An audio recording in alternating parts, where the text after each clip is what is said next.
So the World Cup is ending in a couple days, and I've completely paid this channel absolute dust during it. So to make up for that, I want to talk a little bit about my experience at the World Cup. I went to go see Haiti play Morocco in Atlanta, and it was an amazing experience. So let's just go into that before I make this a 20-minute video. I will be looking at my phone so I can stay on track what I'm saying. But I did want to make an actual vlog for this. But I was already getting clips for my TikTok, which I'll link that in the description. I just didn't want to take myself away from the moment. Like, this is a World Cup game, once in a lifetime experience. I'm getting to see Haiti play in the World Cup for the first time in a long time. So I was like, yeah, I kind of don't want to do too much. I want to be in the present.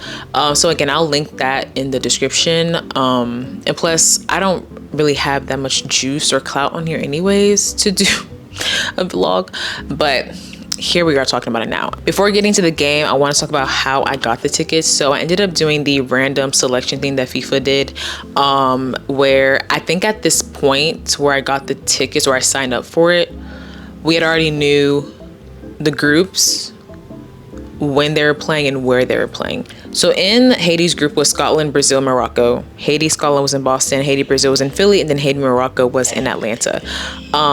Ideally, we would have liked to have gone to the Brazil-Haiti game, as say me and my family, but plane tickets to Philly, a possible rental car, and then tickets, hotel, everything else, I was like, this is just not realistic. So since we are closer to Atlanta, we can drive to Atlanta, we just opted for the Haiti Morocco game. Plus the time frame, like, we were just too busy to go to any game before that. So we ended up making the drive to Atlanta, and the game was on the 24th. We went up to Atlanta the 23rd and literally just chilled that day.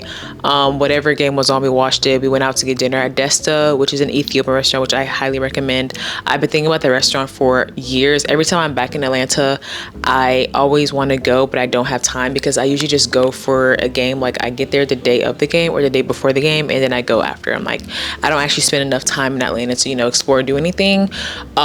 So yeah, we went there, and then what else did we do? It was still group stage at this point, so there was like an 8 p.m. game, so we ended up just watching that, and that's about it. The next day, game day, it was kind of a long day, but it wasn't dreadful per se. Like, I didn't feel like it was a drag or anything. That morning, I went with my dad. We went to go pick up my brother because he came in the day of the game. Then we went back to the hotel. Everyone got dressed, changed, showered. I said that in a weird order, but we got ready for the game. And then luckily, the hotel we were staying at, we weren't too far from the bends, and so we ended up maybe driving 10-15 minutes. There was no traffic. Well, we did go like a back way, like an inside way, so that's probably why we didn't hit too much traffic, which was fine. And we ended up leaving, I think, around 12-ish, because the game was at 6 and gates open at 3.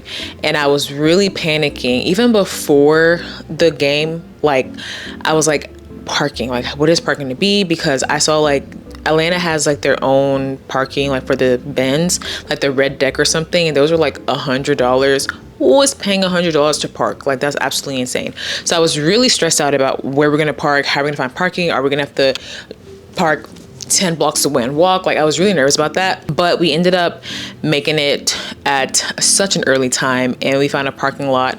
There was like, I guess, the alphabet, so like XYZ. I think we were lot Z or something, and it was like $50 for parking, which is egregious. But honestly, for the World Cup, we'll take it. It wasn't too far from the stadium. I think it was by a church. I don't remember the church name, but it was by a church. So we paid our 50, walked over to where like they had the entrance, and gates open at 3 again. So we kind of just were dilly-dallying, just standing around. Thank God it wasn't burning hot that day. I'm very shocked at the weather. Apparently it was supposed to rain, but I'm glad it didn't, because that would have completely ruined everything. But it wasn't steaming hot, so that was really great, because my mom and I, we both sweat like it's nothing, so we literally would have passed out before we even entered the game. So around 2:30ish, I think the security people let us go through, which essentially that was like a pre-check before going into like the actual stadium. So we went in, I guess they did like the security thing, and then checked our tickets, or checked to see that we had tickets. Then we went and walked on the bridge, and then made our way to the actual stadium. Now, after we made our way to the bins, this is where things almost got ruined, but not really, because things kind of worked itself out. So we made it there, and there's like no one. So it's just, you see the people who are handing over the like little cool FIFA passes, and then you see the people at the gates, like for the ticket booths. There's no one else. It's just open space between you and the people that I just mentioned.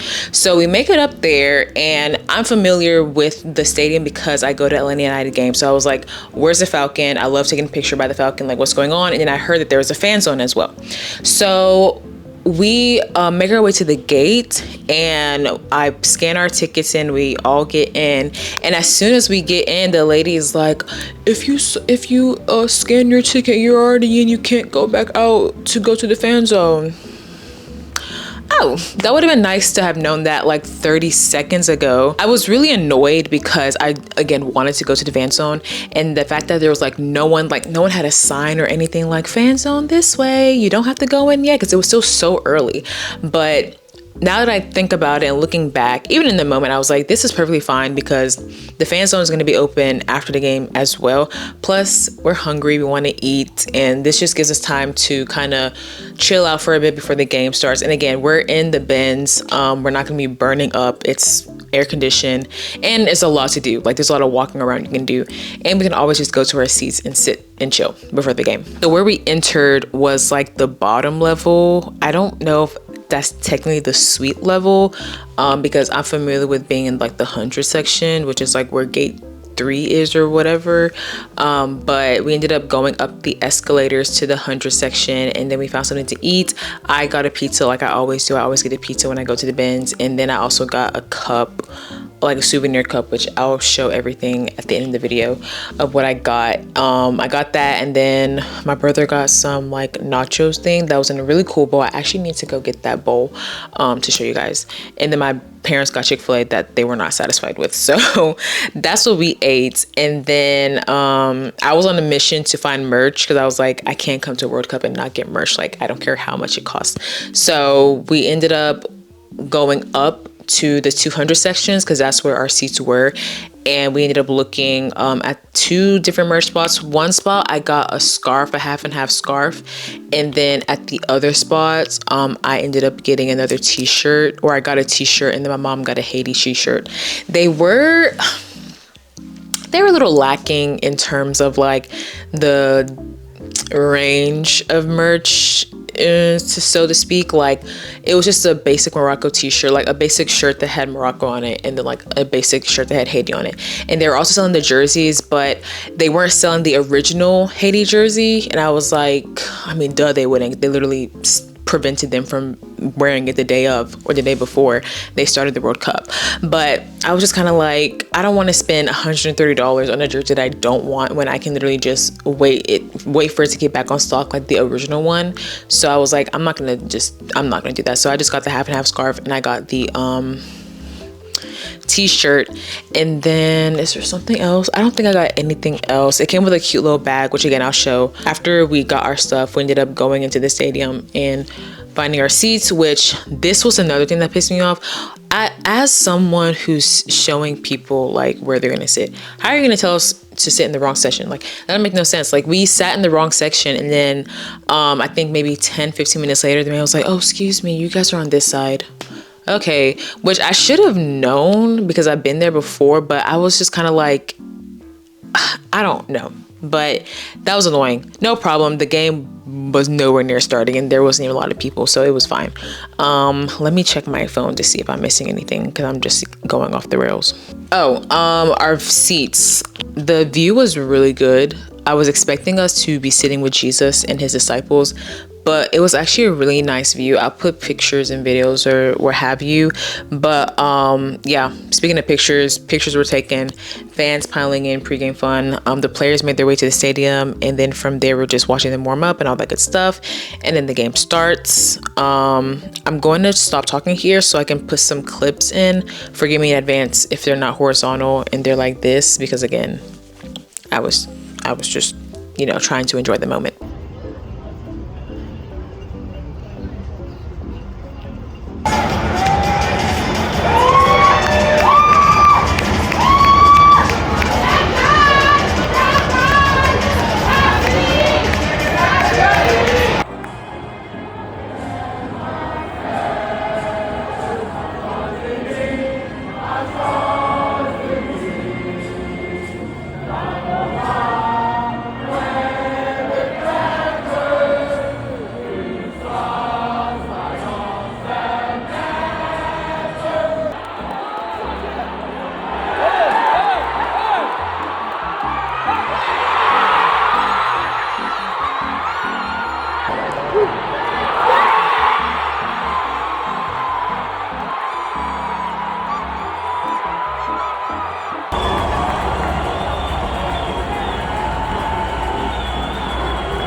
So the game ended 4-2 on paper, but to me it ended 3-2, and Joseph's goal was not an own goal by Bono, it was his goal.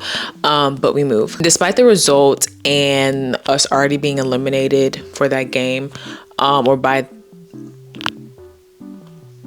the time we played that game, Haiti were already eliminated from the World Cup, or from, you know, moving forward. Despite all of that, though, it generally was one of the best experiences of my life. Getting to see my mother's land play in a World Cup after 52 years was just such an experience that I don't even have the correct words to describe. Like, it's literally an indescribable experience. And I'm so happy and so blessed and so grateful and so fortunate that I had the opportunity to witness that. And just seeing all of the Haitians come together, even people who weren't Haitian. I was honestly shocked at how many people were rooting for Haiti. Even like the people who came as like neutrals, they were like cheering us on. And it was just so great to see, like, not just even in the stands, but just overall in general, like on Twitter, not Haiti, Twitter, what's the other thing? TikTok, like people were generally like happy to see Haiti play. Like, they enjoyed watching them play, like they were rooting for them. And it really warmed my heart because, again, we're one of the smaller nations. People honestly didn't have any hopes or anything for us, especially in the World Cup, especially in the group that we were in. But to see people still wanting us to do well, still, you know, rooting for us so hard, it really was like so special to see. And a moment I'll never forget that day is after the game, we're all piling out to make it out of the stadium, and you just hear all the Haitian fans just singing, dancing, chanting, like they're singing like we won that game. Like the way the vibes were so high, and I was just like, this is what this sport is about. Like, this is about unity, because the last couple years or even just decades for Haiti has not been good at all. It's just been turmoil just running through the country in more ways than one. And so for something like this to bring everybody together, and it honestly, last year I went to go see Haiti play against the US in the Gold Cup, and I'm not gonna lie, a lot of the fans who were Haitians, you could tell they were Haitians too, they were really how do I say this without sounding, they were a little ashamed, I guess, in a way it felt like to me, to be rooting for Haiti. Like, they didn't wear any shirt that showed that they were Haitian, or like if they had like a flag, they would like keep it tucked under their, you know, under their arms. And I'm just kind of like, no, like, you're here supporting your country, like root for them. And I get it, you know, there are a lot of things happening in this country, especially last year during that time. There were all those foolish things that the government was saying about us, but still, like, that doesn't define us. Like, that doesn't define us. We literally are strong, resilient people. Stuff like that, you know, shouldn't affect us as much as it did. But to see like the turnaround and seeing everyone dressed in their garbs and their jerseys and their Haiti stuff, like, it was really good to see. And I'm really happy that we got those 2 goals. Those 2 goals meant more to us than anything. Like, literally, who cares? We did not leave the World Cup without scoring a goal. So that literally is our World Cup win. But getting back into the actual video, what am I saying here? I talked about that. Oh yeah, we made our way out. We went near the Falcon and we got pictures, and we made our way to the fan zone afterwards. We didn't stay too long. I think maybe 15-20 minutes because we were low-key a little tired at that point, but the vibes were still high. The Haitian fans, Moroccan fans were dancing and just having fun together. I will say, I don't think there's ever been a game where I didn't see the Haitian fans not interacting with the other team's fans. Like, we're brothers. Like, it was just so funny to see them dancing with each other, singing with each other, or whatever. Like, we literally got along with everybody. It was crazy. Again, we didn't stay long. We left. It was getting late and we were hungry. So luckily by the hotel, there was like a little strip that has maybe 3 or 4 restaurants. We ended up going to like a sports bar restaurant one, and they were showing the South Africa Czechia game and also the South Africa, or they were showing that game between South Africa, South Korea, Czechia, and Mexico. They were showing both of those games. I don't remember who was playing who, but okay, let's get into this haul now. Let me shut up here. Hope you don't get all fuzzy. Okay, start. This is the bag that you got with your purchase. I had to ask the guy checking this out. I was like, does that come with it or do we have to pay that? He was like, no, it comes with your purchase. I said, yeah, it better, because this is already expensive enough. So this is a scarf that I got, half and half. So, oops, maybe I shouldn't. It might be flipped over anyways. Okay, it doesn't matter. So it's Haiti on one side and then it's Morocco on the other side. And it has the date. This isn't even gonna be, this is reverse, sorry, but it has the date on it, and you know, the country's respective colors and all that. Atlanta, and yeah, this was $40. Honestly, this is a really good quality scarf. Like, I don't know if you can like really tell. Let me show the Haiti side and move Morocco. I don't know if y'all can tell, but it looks really good, and my camera is overheating. Okay, I gotta make this fast because I need to finish this video. That's the scarf I got, and then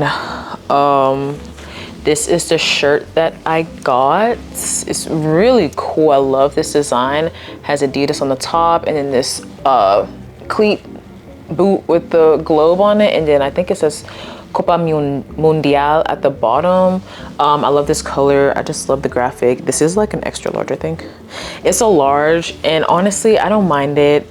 I love oversized clothes anyway, so this really doesn't matter to me. Plus, like, I wanted it. This was $60, I think. This was the cup that I got when I got my meal. I just got a pizza in this, but it says or Mar versus Haiti, and then it has, oh, you see the flags. I wonder if this will focus on it without me being in it. Probably not, but also has like the date and everything on it. I hope that focused. If not, my apologies. Then of course I got this, which these are so cool. Oh my gosh, I hope the light doesn't make it, but these are really cool. It had a QR code for like a fan experience. I didn't really click on it. I was already having a blast, so I didn't need this. But yeah, that's all I got for the game, and that's about it for this video. I love how I said I didn't want to be 20 minutes, but I think it might be 25. So what surprised me, the large number of Haitian fans, even those who are not Haitian but were supporting us, not just for this game in the stadium but for the World Cup overall. Again, I really was not expecting so many people to be rooting for us, and I thank you all for doing so if you did. What disappointed me for the actual Atlanta game was the fan zone thing, but again, it was much better that we went after the game than before. But as for the actual tournament, that robbery in the Haiti-Scotland game, that should have been 0-0 or 1-1, and we should have had to pin that game. I digress. Overall, this was literally history being made in front of our eyes. It's been 52 years since the last time Haiti was in the World Cup, and that in itself is already a major win. Of course, we would have liked to have maybe played better, which honestly, bias aside, we didn't play too bad. We were just, the opponents we were up against, it just, it was never going to beat us. But I am just really happy though that we scored those 2 goals in that game, because those 2 goals literally gave us life. Like the losses that we had before, the eliminated, like already being eliminated, that all of that went out the door. Like those 2 goals literally meant so much to us. And hearing the crowd screaming, jumping around, and just celebrating, that's literally something I'm never ever going to forget. But to end this video, I have so much pride, joy, and love for this country, and I'm so happy and grateful that I got to experience witnessing them in a World Cup. And of course, things didn't go as best as we had wanted it to, but at the end of the day, this is still a step in the right direction, and I hope we can continue and build off of this, and hopefully we will see you guys in 2030.